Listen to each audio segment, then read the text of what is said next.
মনে করুন আপনার লোনের দরকার এবং কোনো সোর্সের মাধ্যমে আমি জানতে পারলাম যে আপনার লোনের দরকার, আমি আপনাকে কল করছি। হ্যালো, আমি জয়ন্ত দাস বলছি। আপনি যে এলাকায় থাকেন সেই জেলা থেকেই আমি বলছি। হ্যাঁ, আমি বীরভূম জেলা থেকেই বলছি। এরকম দেখলাম যে আপনার লোনের দরকার। আমি আপনাকে বিনা পয়সায় লোন করিয়ে দেবো। আপনি তো ব্যাংকে অনেক জায়গায় ঘুরে দেখেছেন, আপনি লোন পাচ্ছেন না। আপনার সিবিল স্কোর খারাপ বা আপনার লোন চলছে বলে আপনি লোন পাচ্ছেন না। আমি আপনাকে লোন করিয়ে দেবো। কিচ্ছু করতে হবে না আপনাকে। সমস্তটা আমার দায়িত্ব। আপনি আমাকে নিজের ভেবে, হ্যাঁ, আমাকে কিন্তু সুযোগটা দিতে পারেন। আমি আপনাকে লোন করিয়ে দেবো, কথা দিলাম।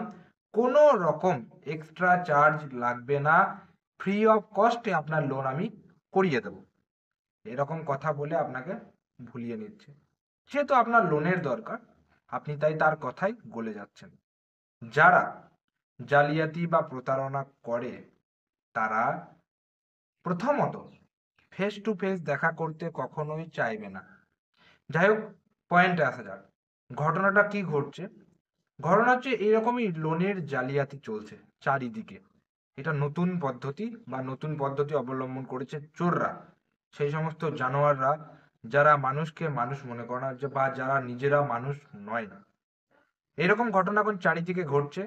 এরকম প্রতারণার শিকার অনেকেই হয়েছেন, খবর পেয়েছি। সেই জন্য ভিডিওটা আপনাদেরকে বানিয়ে আপলোড করছি। তো ঘটনাটা কি ঘটেছে আমি আপনাদেরকে বলি। একজন ব্যক্তি, মনে করুন সেই ব্যক্তিটি আমি।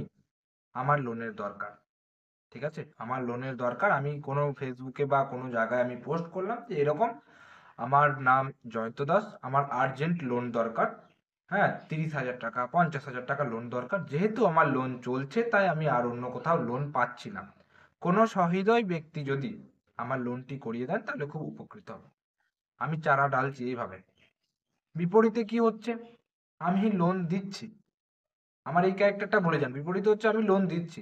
আমি গ্রুপে পোস্ট করছি যে এরকম আমি একজন এজেন্ট, বা আমার অনেক এজেন্সির সাথে যোগাযোগ আছে, বা অনেক এজেন্টের সাথে পরিচয় আছে। আপনার লোন চলুক বা সিভিল স্কোর খারাপ থাকুক, আমি আপনাকে বিনামূল্যে লোন করিয়ে দেবো। কোনো রকম কিচ্ছু খরচা লাগবে না। 1-2 দিনের মধ্যে আপনার ব্যাংক অ্যাকাউন্টে লোন আপনি পেয়ে যাবেন। করার জন্য বা লোন পাওয়ার জন্য নাম্বার দিয়ে দিলেন, যোগাযোগ করুন। এবার আপনার যেহেতু লোন দরকার, আপনি সচরাচর ওই বিজ্ঞাপনটি দেখলেন, দেখে আপনি ওই নাম্বারে কল করলেন, হোয়াটসঅ্যাপ করলেন, বাস। ওই আপনি একদম কাদাতে পা দিয়ে ফেলেছেন। এবার আপনি কি করে বেরোবেন পরে বলবো। আপনি পা দিয়ে ফেলেছেন, এখন আপনি বেরোতে পারবেন না। মানে সে টোপ নিয়ে বসে আছে, আপনি টোপ গিলে ফেলেছেন, বড়শি উম, আপনি গিলে ফেলেছেন, কিছু করার নেই। এবার কলে তার সাথে কথা হচ্ছে। কিরকম কথা? যে এরকম, হ্যাঁ, এরকম আপনার লোনের বিজ্ঞাপন দেখলাম, তো এটা কি আপনি করে দিতে পারেন? হ্যাঁ, করে দেবো। কোনো সমস্যা নেই। ওই যে প্রথমে যেরকম কথা বললাম, একদম গলিয়ে ফেললাম আপনাকে, সেভাবে আপনি গলে গেলেন। এবং আমি বললাম যে ঠিক আছে, আপনার ডকুমেন্টসগুলো পাঠান। আপনি আপনার আধার কার্ড, প্যান কার্ড, যা যা লোনের জন্য লাগে সেগুলো পাঠালেন। পাঠিয়ে আমি আপনার বললাম ঠিক আছে, আমি দেখে আপনাকে জানাচ্ছি। খানিক পরে আমি আপনাকে কল করলাম। কল করে কি বললাম? বললাম যে আপনার লোন পেয়ে যাবেন, কোনো রকম সমস্যা নেই। 1-2 দিনের মধ্যে আপনার ব্যাংকে ক্রেডিট হয়ে যাবে। কিন্তু আপনি হয়তো জানেন যে লোনে এখন প্রসেসিং ফিজ লাগে বা প্রসেসিং চার্জ লাগে। সেই চার্জটা আপনাকে পে করতে হবে। হ্যাঁ, আপনি ভাবছেন যে আমি তো আগে লোন নিয়েছি, প্রসেসিং ফিজ তো লাগে। হ্যাঁ, এবার এটা অনেকেই মাথায় ঘামায়, অনেকে মাথা ঘামায় না। সচরাচর যারা একটু জানে এইসব বিষয়ে তারা মাথা ঘামায়, এবং তারা এইসব বিষয়ে একটু সতর্ক।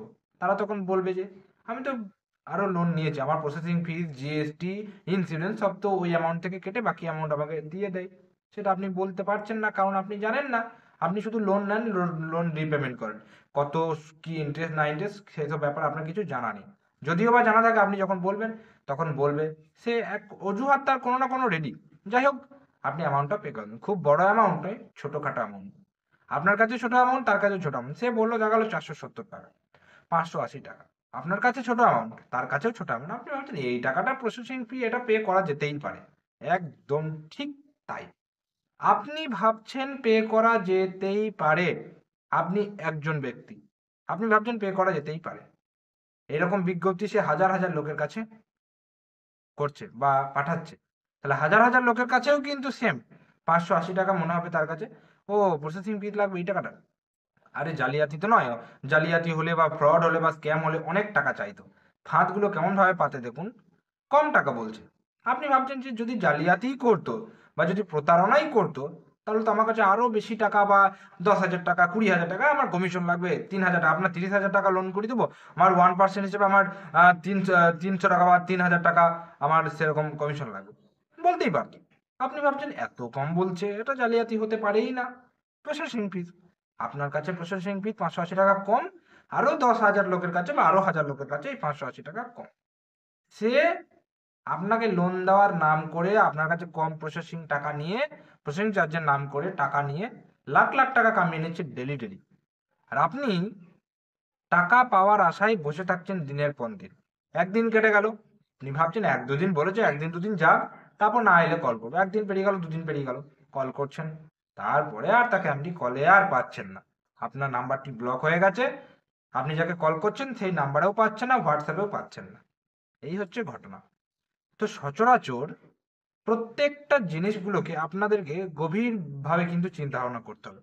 এবং এইসব বিষয়গুলো আমি দেখেছি, যেহেতু আমার গ্রামেই তো বাড়ি, তো গ্রামে এইসব ঘটনাগুলো বেশি ঘটে এবং তারা সহজেই ফাঁদে পড়ে যায়। একটা বিষয়ে মানে কোনো কিছু উঠলে আসলে গ্রামের মানুষদেরকে বোঝাবে সেরকম, মানে খুব যে গভীরভাবে বোঝাবে সেরকম খুব লোকের অভাব। যারা বোঝে তারা ওই, যারা বোঝে না তাদেরকে ঠকিয়ে নিয়ে চলে যায়। এইটাই এখন হয়, এখন মানুষ ঠকিয়ে চলছে। তো এই ঘটনা হচ্ছে এরকম, আপনার কাছেও কম লাগছে, সে কিন্তু অনেক টাকা কামিয়ে নিচ্ছে। আপনি দিনের পর দিন কল করছেন, কল করে পর আর পাচ্ছেন না। আপনি ভাবছেন যাক জালিয়াতি হয়েছে, আপনি মানে তখন এটা ভেবে স্বস্তি পাবেন যে আমার খুব টাকা তো প্রতারণা হয়নি, এই টাকা গিয়েছে যাক, এটা আপনি ভাবছেন। কিন্তু কতজনের কাছে এইভাবে রুট করছে। তো যে সমস্ত জানোয়াররা এই কাজ করছে, যে সমস্ত খচ্চর মানুষরা এই সমস্ত কাজ করছে, তারা সত্যি মানুষ নয়, তাদেরকে মানুষ বলে ধরাই যায় না। কারণ এইভাবে মানুষকে ঠকিয়ে কি আর টাকা, সেই টাকা সুখে মানে ভোগ করা যায়? আপনারাই বলুন।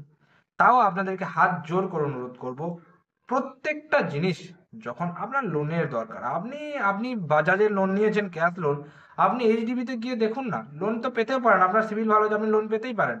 আপনার আর্জেন্ট টাকার দরকার, কারো কাছ থেকে ধার নিন, সেই ধার নিলেও আপনি ভালো, কোনো মানুষের কাছে ধার নিলে সেটাও ভালো, কমসে কম টাকা আপনি ফেরত দিয়ে দিতে পারবেন, প্লাস হচ্ছে কি আপনি জেনুইন, কোনো রকম আপনার ক্ষতি হবে না। আপনি অন্য কোনো ব্যাংকে দেখুন, বিভিন্ন ফাইন্যান্সিয়াল অর্গানাইজেশন রয়েছে, বাজাজ রয়েছে, এইচডিবি রয়েছে, আরও অনেক রয়েছে, মুথুট রয়েছে, কত রকম কোম্পানি আছে আপনাকে লোন দেওয়ার জন্য বসে আছে। আপনি তাদের কাছে দেখুন। কেন এই সমস্ত অনলাইন ফ্রডের চক্করে পড়ছেন? কি করে বুঝবেন সে সত্যি কিনা, সে সত্যি বলছে কিনা? মানে এই সহজ পদ্ধতি, সহজ মেথডে আপনি বুঝতে পারবেন। 1 নাম্বার, আপনি তার সাথে যোগাযোগ করতে চাইবেন, মানে ফেস টু ফেস কথা বলতে চাইবেন, সে রাজি হবে, তাহলে সে ফ্রড নয়। সে রাজি হবে না, ফ্রড। প্রথমেই ফ্রড। 2 নম্বর, টাকা পয়সা, আরে টাকা পয়সা, লোনের জন্য টাকা পয়সা কেন নেবে, আপনি দেবেন কেন? আপনার প্রসেসিং ফিস, জিএসটি, সমস্ত কিছুটাই আপনার লোনের অ্যামাউন্ট, যেটা প্রিন্সিপাল অ্যামাউন্ট যেটা, সেখান থেকে কেটে আপনাকে দেবে। মনে করুন আপনার 80,000 টাকা লোন স্যাংশন হয়েছে, সবকিছু কেটে কুটে আপনাকে 72,000 টাকা দেবে, কিন্তু পে করতে হবে আপনাকে 80,000 টাকা হিসাবেই, ইন্টারেস্ট লাগবে তার উপর আবার। হ্যাঁ, সেটা পে করতে হবে, কিন্তু আপনি নিট 80,000 তো পাবেন না, সবকিছু কেটে কুটে 72,000 টাকা পাচ্ছেন, তাহলে আপনি কেন দিতে যাবেন? তাই না? আপনার লোন অ্যামাউন্ট থেকে কেটে নেবে। এই ব্যাপারগুলো একটু ডিপলি চিন্তা করুন। এবং অনুরোধ করব প্রত্যেককে, এই সমস্ত ফেসবুকে বা সোশ্যাল মিডিয়ায় যে সমস্ত আপনারা খবরগুলো পাচ্ছেন, সবাইকে ভুয়ো বলাটা আমার পক্ষে উচিত নয়, বা কারোর পক্ষে উচিত নয়। সবাইকে ভুয়ো বলাটা ঠিক না। অনেকে আছে ঠিকঠাক এবং প্রপার ভাবে আপনার সাথে কাজ করে, একদম তারা তাদের টার্গেট পূরণ করার জন্য সোশ্যাল মিডিয়ায় আপলোড করে। কিন্তু এর মাঝে ছাঁটাই করে নিতে হবে, আপনাকে বেছে নিতে হবে, আপনাকে খুঁজে নিতে হবে কোনটা, সেটা আপনার দায়িত্ব। তো যাই হোক, এটা ছিল আজকের আমাদের ভিডিও, আপনাদেরকে সতর্ক করা কাজ। তো তাই আপনাদেরকে এই ভিডিওটা আপলোড করে সতর্ক করলাম। দেখা হচ্ছে পরে কোনো ভিডিওতে, ততক্ষণ পর্যন্ত প্রত্যেকে সুস্থ থাকুন, ভালো থাকুন, টাটা এবং ধন্যবাদ সকলকে। এবং এই ভিডিওটা একটু বেশি করে শেয়ার করে দিন, যাতে প্রত্যেকে সতর্ক হতে পারে। ধন্যবাদ সকলকে।